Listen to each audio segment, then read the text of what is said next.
The dads were banned, but not without a plan. Instead of always watching the games here in the stands, the dads would set up shop nearly a quarter-mile from the field under this oak tree. A chill in the air here at the swamp, but the Ragin' Cajuns look to keep their red-hot ways rolling. I'm Travis Webb here at Cajun Field, a preview of tonight's game coming right up. It was the same song, but a different verse for the Ragin' Cajuns in their second consecutive New Orleans Bowl win. Last year, Brett Baer provided the dramatics with a game-winning 50-yard field goal as time expired.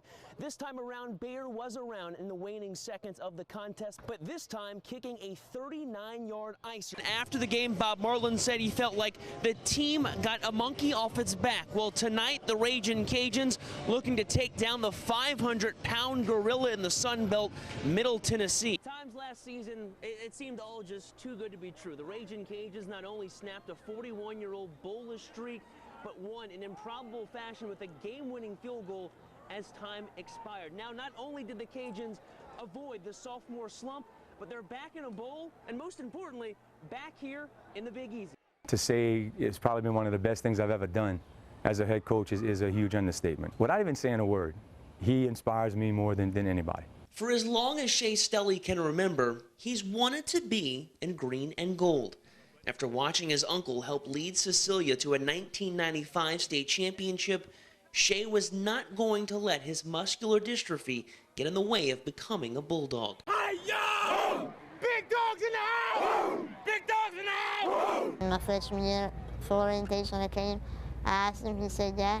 And then I went to the scrimmage that night and talked to Coach Martin, and he told me to come on, so then I went. In 2 years, Stelly didn't make the stat sheet, but his impact goes far beyond that. Even from the sidelines, Stelly is one of Cecilia's unquestioned vocal leaders and does everything you'd expect of a star player. Shows up every day. I'm talking in the summertime, I have to run him off the field, get out of the sun for a little while. Saturday morning, we watch film. He's one of the first ones here. I might not be able to contribute on the field, and people might not specifically see that on Friday nights, but on the sidelines and at practice, I'd like to feel like I contribute a huge part to the team. He'll tell them when they're not, when they're slacking off, and sometimes he'll use personal examples. For some time, head coach Terry Martin has tried to find a way to get Shea on the field. And then this spring, the University of Nebraska and 7-year-old Jack Hoffman gave him the idea he'd been waiting for. Thought right away, man, that would be great, for us to do something like that, because I know how bad. He says it all the time to the kids. Y'all have no idea how much I'd give anything to be able to do what y'all do. After talking with Notre Dame head coach Louis Cook and the host of the Jamborees, the Lafayette Kiwanis, Coach Martin arranged to give Shea the moment he'd been waiting for all his life in front of thousands of fans at Cajun Field. I was getting ready to watch film, and he came and asked me if I could hold the ball. Right at the beginning of the game, have his play. And, luckily, Coach Cook and his kids were, very, very gracious. I was blown away, I was like, yeah. And I messed with him the whole time. I said, look, whatever you do, don't drop that ball. 35. We called it 58. I know it's split back, so I guess it's a power. For 16 years, Shea Stelly had watched Cecilia's stars from the sidelines. Now, at long last, he would become one. Going in the field, I was like, oh my God, now it's real. Yeah.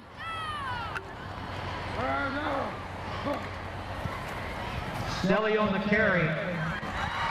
Really contribute, to the team and be in the spotlight for, for once. It really felt amazing. That's right, baby. Good job, bro. It's like what I've been feeling, it's like I was in my dreams, Shea's dream isn't over. With 2 seasons left as a Bulldog, Stelly hopes to be on the field with his teammates even more. For our scrimmage, I had me a little assist tackle. So, hey, I'm getting up there, My stats are gonna be, hopefully my senior year, gonna have some more added to that. Once Shea graduates and hangs up his number 80 jersey, if Coach Martin has anything to say about it, expect to see Shea right where he belongs, as a Bulldog. I may put him on a non-faculty role. Just keep him around. He's really somebody great to have around. Travis Webb, KATC TV3 Sports. The similarities between UL and FAU's aces are downright scary. Both are named Austin, both sophomores, and both stand 6'5". Tonight, the Ragin' Cajuns' Austin Robichaux battles the Owls' Austin Gomber. It's the type of pitching matchup that Cajun head coach Tony Robichaux lives for, and the opener to a series his team needs if it wants to stay in the Sun Belt race. UL's Austin and FAU's Austin ranked 2 and 3 in the Sun Belt in ERA. Timely hits would be key tonight. Seth Harrison does just that in the fourth. 2-1 Cajuns lead, pulls out the 9-iron, digs it low, but somehow puts it high into the pines. Harrison's 4th home run of the season. UL ups its lead to 3-1. Robichaux, fresh off a 14-strikeout weekend at UALR, not quite the same here. 1 of 3 Ks, gave up 6 hits, 3 runs, 2 earned in the 6th. Drama in the 9th. 5-3 game, Cajuns up, bases full of Owls with 1 out. Matt Hicks on for the save. The now all-time leader in saves for the Ragin' Cajuns induces the 6-4-3 double play to end it. He does become the all-time and single-season UL record holder in that category with his 9th save of the season. Cajuns down the Sun Belt's top team 5-3. UL football head man Mark Hudspeth threw out the first pitch of tonight's game. Earlier in the week, Coach Hud said he'd be warming up the arm to throw, as he called it, the heater. Coach hoping his Cajuns bring the heat tomorrow as they take to Cajun Field for the annual spring game. Plenty of storylines to follow tomorrow at 4. The backup quarterback battle, a new set of starting receivers, and of course a new defensive coordinator in James Willis. Lots of new faces on that side of the ball as well, and a good number of players not even suited up this spring due to injury. While what you see Saturday won't be the finished product, it will show off depth that has Coach Hudspeth excited about this revamped unit. Really encouraging to me. Back to the Diamond, junior college ranks, top-ranked LSU Eunice at home for a 3-game set against Tyler JC. Bengals roar out to a 6-1 lead, add to it. Pass ball scores Derek Harrington.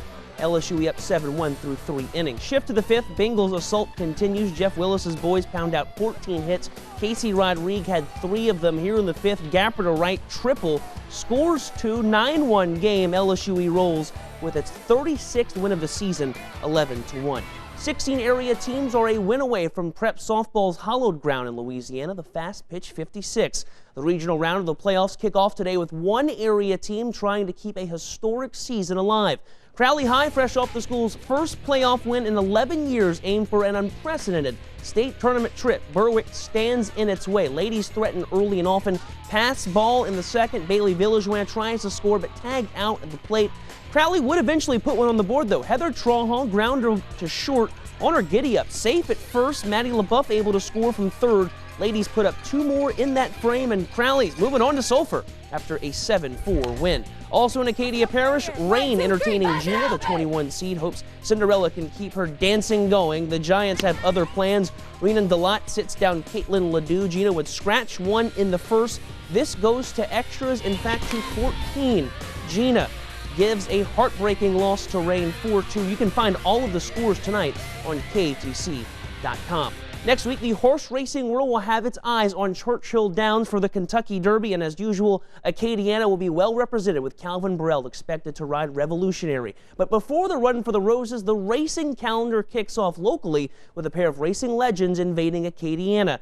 Jockey Chris McCarron and announcer Dave Johnson take part in the opening weekend festivities at Evangeline Downs. McCarron has 6 Triple Crown victories and more than 7,000 victories to his credit, while Johnson, the voice of the Triple Crown for more than 20 years, etching his name into racing history by coining the phrase, and I'm sure you've heard it before, and down the stretch they come. And then stay for the races at night. Very busy. Very busy, and also UL tennis, both fall men in semifinal action, women in quarterfinal action of the Sun Belt Conference Tournament. So lots of sports going on. The crack of the bat. The pop of the glove. The sounds of the game are synonymous with baseball. But what happens when that's taken away?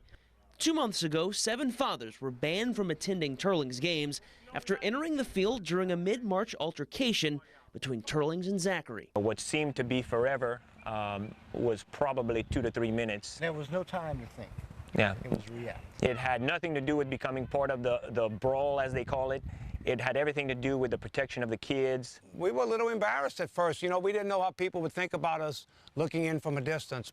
The dads were banned, but not without a plan. Instead of always watching the games here in the stands,